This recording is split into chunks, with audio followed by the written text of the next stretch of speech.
Una sierra, un rudimentario torno, un taladro de mano y la máquina de coser de la hermana Caterina fueron las herramientas que permitieron a los hermanos Wilbur y Orville Wright construir la primera máquina voladora más pesada que el aire y efectuar el primer vuelo, humano controlado.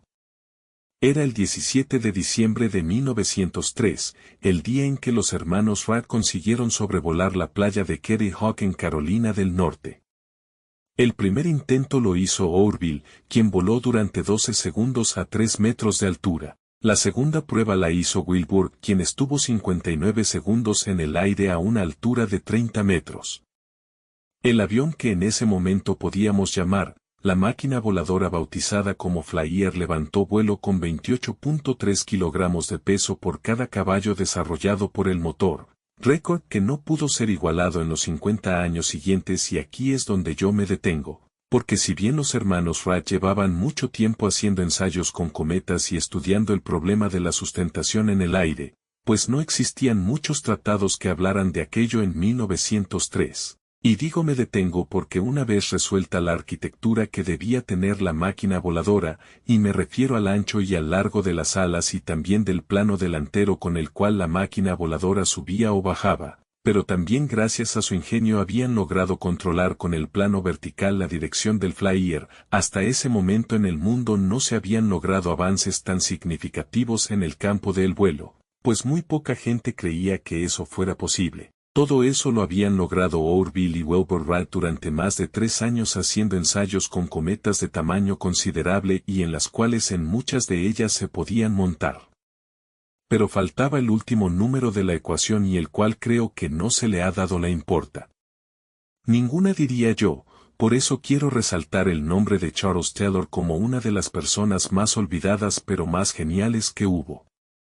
Es por eso que en este video sin quitar la importancia mayúscula de Wilbur y Orville Wright puedo decir que sin el último número de la ecuación este primer vuelo del Flyer no hubiera sido posible. Cuando me hablan de cigüeñales, de bielas, de pistones, de bujías del bloque del motor, de refrigeración por agua en esta época son términos cotidianos dentro del campo de la mecánica.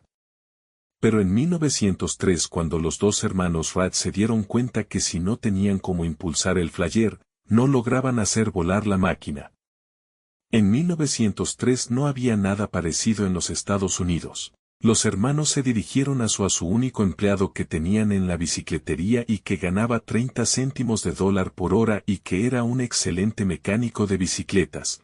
Y le dijeron a Charles Taylor que tenían que hacer un motor con ciertas características como tener fuerza para lograr mover unas hélices que los hermanos Wright ya habían estudiado y que las habían fabricado en madera, siendo estas hélices las primeras de su tipo en el mundo, y me refiero a hélices delgadas y con un ángulo de ataque que permitía el empuje hacia adelante.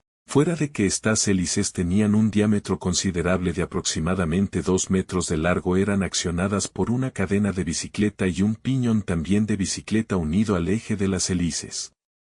Como hizo Charles Taylor en ese momento para crear un motor de 4 cilindros enfriado por agua con bloque de aluminio, pues el peso era importante.